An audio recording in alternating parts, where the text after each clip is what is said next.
dicontohlah. Contoh akhlaknya Rasulullah itu macam-macam. Makanya sekarang banyak sekali perbedaan faham tentang contoh dari Rasulullah. Ada yang seumur-umur ribut masalah mencontoh jenggot. Ya sudah, silahkan, bagi yang pengen jenggoten ya jenggoten, bagi yang enggak ya enggak apa-apa. Ada yang sibuk ribut mencontoh celana cingkrangnya. Iya cingkrang apa enggak. Ada yang sibuk berbicara sunnah Nabi itu kawin lagi. Ada orang yang nyontohnya macam-macam. Memang Rasulullah ini umatnya banyak. Ada yang nyontoh pengen perang terus. Ada yang mencontoh kalau makan 3 jari. Semua silahkan punya contohnya masing-masing. Tapi bahwa mencontoh Rasulullah itu ada hal yang paling sulit dan berat. Apa? Membangun kehidupan manusia, menghantarkan manusia kepada tujuan mulia, hidup berakhlak mulia itu contoh paling berat. Sunnah Nabi paling berat itu membangun kehidupan bersama. Nah ternyata contoh paling berat dari sunnah Rasulullah itu ada di Indonesia. Jadi ternyata orang Indonesia ini adalah orang yang mempraktekkan sunnah paling berat dari sunnah Rasulullah. Apa sunnah paling berat dari Rasulullah? Adalah sunnah kehidupan yang akan menjadi landasan kehidupan baik pribadi, sendiri maupun kehidupan berbangsa dan bernegara. Itu paling berat karena Rasulullah menyampaikan dalam sebuah hadisnya, memerintahkan kita kullukum ra'in wa kullukum mas'ulun an ra'iyati. Kalian ini semua adalah para pemimpin yang saling bertanggung jawab antara yang mimpin dan yang dipimpin. Nah, menjadi orang yang hidup berbeda-beda tapi saling bertanggung jawab itu enggak mudah. Dan itu bisa diberlakukan di Indonesia.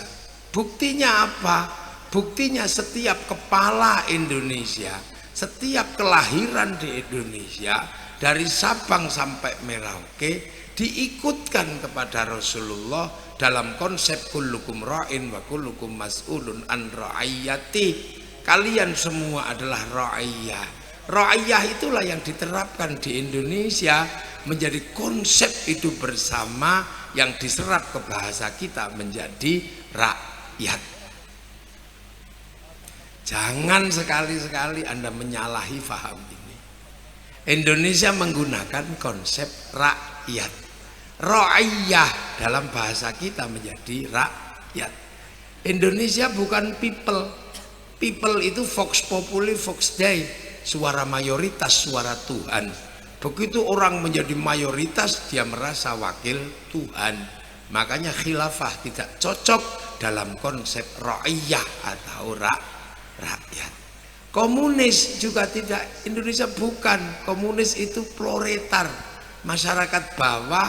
Ketika berkumpul maka nanti akan menjadi diktator proletariat.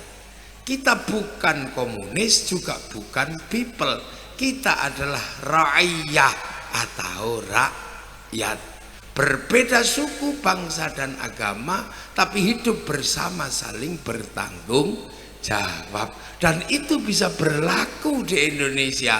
Dan satu-satunya bangsa muslim dunia yang sanggup menggunakan kalimat ra'iyah untuk membangun warga bangsanya hanya muslim Indonesia. Jadi ini sesuatu yang luar biasa, menyatukan orang yang berbeda-beda sesuai kehendak Rasulullah dalam pandangan ra'iyah. Itu terjadi di Indonesia. Makanya ra'iyah itu kalau ngumpul di Indonesia disebut musyarakah, yang dalam bahasa kita menjadi masyarakat.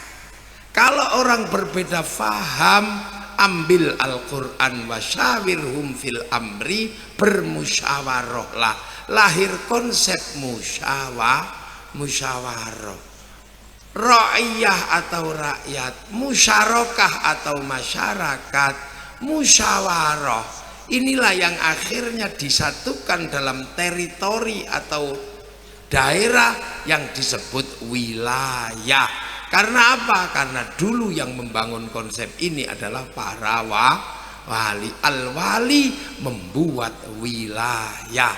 Wilayah itulah yang akhirnya disebut Negara Kesatuan Republik Indonesia. Ini luar biasa. Dan pemimpin tertingginya Majelis Permusyawaratan Rakyat, Dewan Perwakilan Rakyat. Jadi struktur negara paling sunnah di dunia ada di Indonesia. Makanya Arab satu bangsa akhirnya pecah jadi puluhan negara, Eropa satu bangsa pecah jadi puluhan negara, Cina satu bangsa pecah puluhan negara, tapi kita puluhan bangsa, suku dan agama mampu bersatu dalam satu negara kesatuan Republik Indonesia. Ini prestasi yang luar biasa. Kalau sunnah celana cingkrang mudah, tinggal potong katok langsung cingkrang. Sunnah jenggot gampang, asal tidak dipotong jenggotnya panjang. Itu sunnah-sunnah yang mudah, sunnah-sunnah yang sederhana.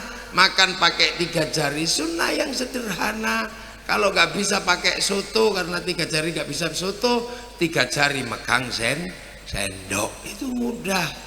Orang sekarang berdebat tentang sunnah yang mudah-mudah, sunnah tentang takbir yang begini mudah, tinggal dinaikkan apa diturunkan mudah. Sunnah yang sholat pakai kaki mekeke mudah, itu tinggal renggangkan kakimu, itu sunnah yang mudah. Orang Indonesia sekarang berdebat tentang sunnah yang mudah-mudah, tapi sunnah yang paling sulit bisa diberlakukan di Indonesia, yang mengikat dari Sabang sampai Merauke dalam satu kesatuan Negara Kesatuan Republik Indonesia. Ini bukan sesuatu yang mudah.